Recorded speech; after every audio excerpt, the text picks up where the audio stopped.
Defense of Rorke's Drift, January 22nd and 23rd, 1879. The events of these 2 days are surrounded with intrigue and valor. The Anglo-Zulu War was an attempt by the British to federalize their African holdings. On December 11th, 1878, Sir Bentley Bartle Frere issued an ultimatum to the Zulu king, which had a deadline of December 31st, 1878. Weeks earlier, a letter had been sent to London advising Frere's superiors of his intentions.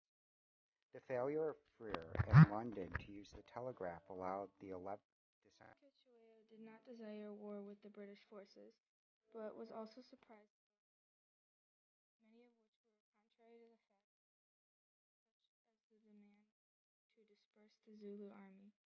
The army of Zululand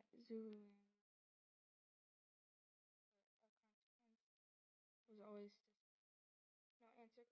The British columns entered Zululand proper on January 11th and set up a base at Isandlwana by January 20th. The invasion was a national emergency of the highest order.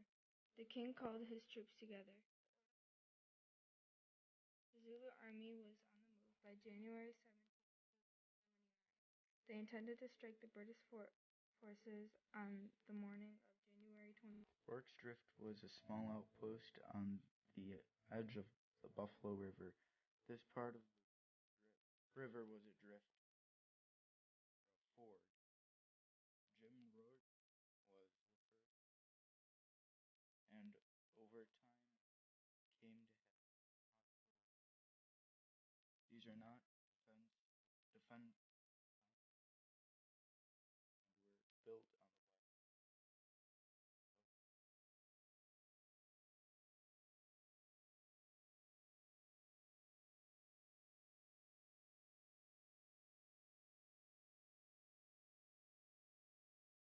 The outpost was located close to the convenient river ford, Isandlwana.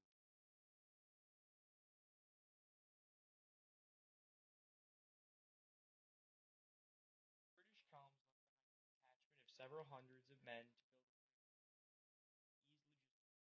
Additionally, the sick and wounded in force were left at the hospital.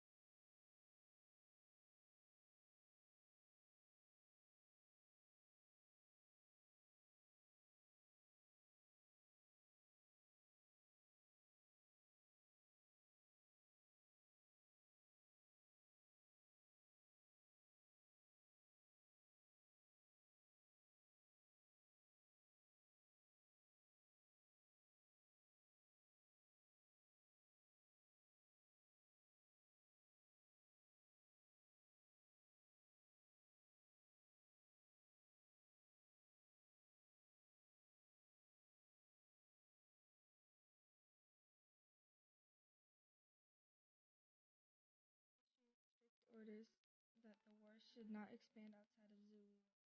He did not want to antagonize the British. Dablumansi Kamandape, son of prior king and half-brother to King Cetshwayo, disregarded this edict.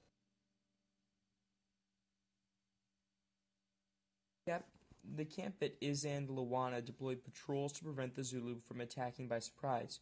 A group of Zulus were spotted in the morning of January 22nd. Zulus were awaiting to attack on the morning of January 23rd. Being an assembled force from the local villages, they had little supplies or food. Without a baggage train, they could move quickly, but were unready for sustained actions in the field. The Zulu forces had breached through the lines around the camp and scattered the British forces in every direction except back to the drift. No British forces deliberately retreated in that direction, as it was felt the hospital and men previously deployed there would be a moral imperative to defend. The forces at the drift now had their heads in a noose. Deliberate reinforcements was not an option. It was January 22nd, 1879 was a day of an eclipse. The Zulu forces had taken the center for the British camp, not at sundown, but moments before the end of the eclipse at 2. Such distinctions did not matter. Two soldiers in the main force of Island Luwana had reached the drift at noon and reported that the battle was over. Hanzi's MP was the loins of the Lulu forces did not enter the fray. They were relatively fresh. He ordered 3,000 to 4,000 men into the drift, covering 6 or so miles in 90 minutes. They were spotted fording the river around 4 p.m. The king's orders did not leave Zulu land were disregarded. 3:30 p.m. British horsemen took up positions on the eyebrow. Lieutenants Bromhand and knew to fortify their position, transforming Rorke's drift into a bastion. The hospital was transformed by loopholes for guns, as was the storehouse.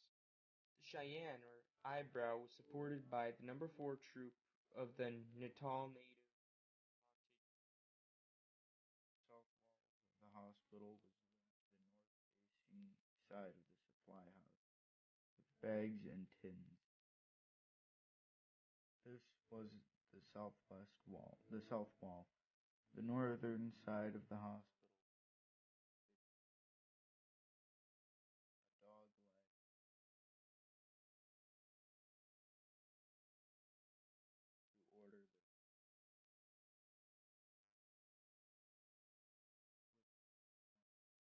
the north. His industry, Rorke's drift, was primed for combat.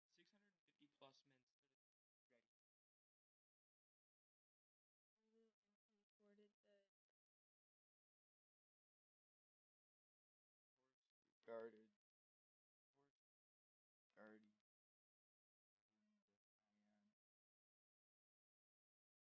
the Zulu, from those all over.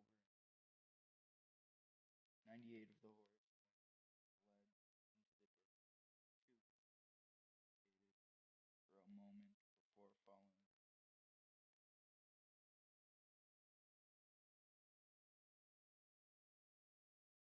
This was too much for the native contingent. They went over the wall, following the horses. Bromhead and Chard were slain. At first contact, over 650 men, 154, 100 counting the sick and wounded in the hospital. Within the confines of the mealy-bag walls, the British were unable to deploy themselves in columns or in ranks. They had to form more of a line to defend the improvised walls. The Zulus, who were used to fighting in their impi formation, were under similar restrictions. The broken ground around the drift prevented them from approaching in a battle formation. Looking down upon the drift, we see 96 British soldiers arranged within their fortification. At the bottom of the image are 200 Zulu warriors. This is a question of scale. Each British figure represents approximately 1.5 men. However, for the Zulus, each of the 200 figures shown in this image depict 15 men. Unable to fight in formation, the Zulus looked for weaknesses in the defenses. Although they approached from the southeast, they found the fortification at the hospital to be the weakest point. Additionally, they found a low wall on the northeast side of the fortification to also be a weak point. The wall was located within a small ravine, and it prevented the British soldiers from firing down upon them. Looking across the yard, we can see that the rectangular fortification really didn't meet the needs of the English. They had to deploy against the edges of the barrier, and as a result, very often were defending parts of their wall that were not under attack.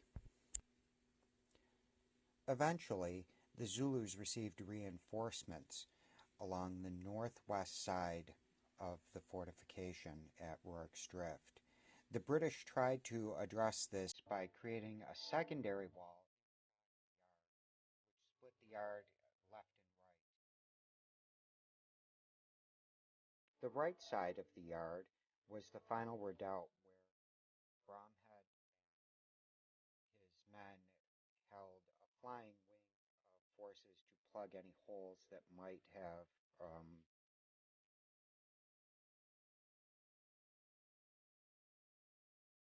having divided his men into these two different areas. The lieutenants found their forces under assault along the entire north face of the redoubt.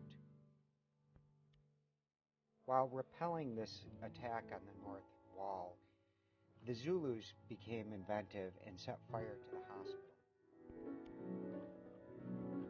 As the fire breached the walls and ignited the roof, vicious room-to-room fighting took place, led by Private Hook as he tried to remove the sick and wounded from the hospital. The men had to dig through walls with their bayonets and then jump out the windows into the yard as the Zulus chased them. As darkness set in, the burning fire from the hospital lit the entire yard. With Hook's men freed from the hospital, they were able to retreat to the final redoubt on the left-hand side of the yard. Men strove to build a small square barrier against the onslaught. As night fell, the